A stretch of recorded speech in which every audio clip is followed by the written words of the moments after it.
And we're underway. Ollie Harrison takes the ball, plays it immediately down the Hednesford right, looking for Montel Gibson. Goes to Kinsella in midfield. Jodel Charles gets up, as does Morgan. Ball's dropped to Kinsella again. He's in very... Plays a lovely ball down the wing, looking for Jermaine Hilton. Jermaine Hilton trying to get back in behind the Prescot defence, does well. Cuts back, he's got Hakeem Rose in the box onto his head and can't get that under control. Ball goes out for it. Up against Waters. Waters does well. Hakeem Rose manages to hold him off, however, and hold the ball while Morgan gets up in support. He's got Joe Doyle-Charles behind him. Doyle-Charles whips the ball in towards the Prescot goal, but it's high over the top of the bar, and that's going to be another goal kick to Pradich in the Prescot goal. So it's the first time Hednesford have really managed to get the ball out wide with any threat on this right-hand side. Hilton did have an opportunity earlier on the left, which he didn't quite communicate with Sterling James. Of Hednesford now plays in Hilton on the left-hand side. Rose in the box, Gibson in the box. Played in the direction of Gibson. Gibson shoots from into the 6-yard box. That opens the scoring for Hednesford. So the patient play did pay off after all. Chris Hussey brought the ball forward, played in Jermaine Hilton down the left-hand side, and Gibson made a late run towards the edge of the 6-yard box, and from about 10 yards out steered the ball into the bottom right-hand corner of James Pradich's net to open the scoring for Hednesford. Prescott kick off again, back to Pradich. Play the ball long. It's ball made its way through to Jackson, right-footed, and the penalty saved.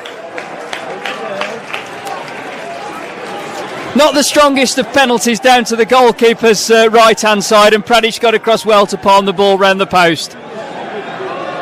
So Hednesford having the opportunity to double their lead, failed to do so. He's going to pick the end of that. Joe Doyle-Charles comes across. The referee blows the whistle and decides that's enough for this half. So we reach half-time here at Keys Park, with Hednesford leading by 1-0 against Prescot Cables. A goal scored on the in 20 minutes. That right-back berth, but we shall see. Prescott Cables kick off, the ball goes back to Pradich and he immediately plays the ball down the Prescott. Morgan does well up against Jack Goodwin, brings the ball towards the corner flag now. Gets the opportunity to crosses deep, but unfortunately can't quite wrap his foot around the ball, and that goes out behind Pradich's goal for a goal kick. So a good break up the right-hand side, by Hednesford right by Jamie Morgan, but couldn't quite manage to break past Jack Goodwin.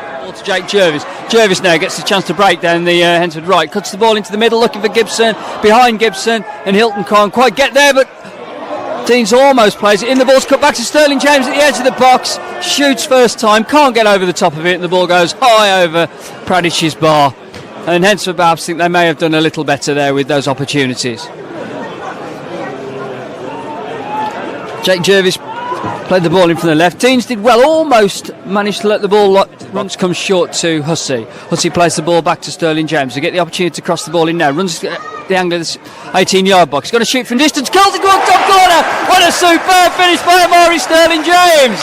What a beautiful goal. On his return from international duty, where he scored for St Kitts and Nevis, Sterling James gets a quality second goal for Hednesford. Ball played short to Hussey, enabled Sterling James here to touch the edge of the penalty area, made himself Goodwin, and comes inside the box beautifully, plays the ball across the front of goal. Jake Jervis can't quite get in at the back post, and eventually the ball goes behind. Keeps him pegged to the wing, plays the ball back to Scully, whips the ball across into the 6-yard box. It's I think it's Is it Jack Goodwin who's broken into the box? There it is, who goes down under pressure from Jamie Morgan, appeals for a penalty, but the referee says no. The ball's gone out to play, and it's going to be a Hednesford ball. So from Hednesford almost getting the break, a third goal. Francis Smith. That's Jack Goodwin against Morgan. Goodwin crosses the ball in, looking for the header John Murphy, but he couldn't quite make contact, and Tony Breeden collects the. Breeden clears long, looking for Montel Gibson, but he's not going to reach him.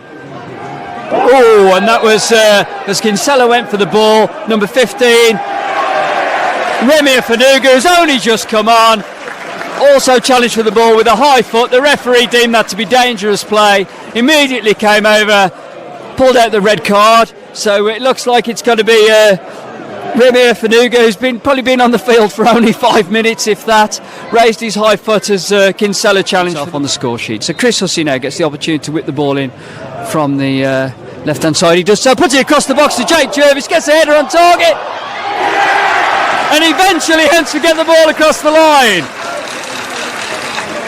Jake Jervis. It's Hednesford 3rd this afternoon. Hednesford 3, Prescot Cables 0. A good free kick whipped in from the left-hand side by Chris Hussey. Jake Jervis did get his head on straight at Pradici. Charlie Glennon gets a foot in on Joel Charles. The ball goes out of play and the referee blows his whistle to bring this game to an end for a fine 3-0 victory for Hednesford here at Keys Park this afternoon. Montel Gibson opened the scoring for Hednesford on the 20-minute mark. There's a little bit of unpleasantness on the far side. I'm not quite sure what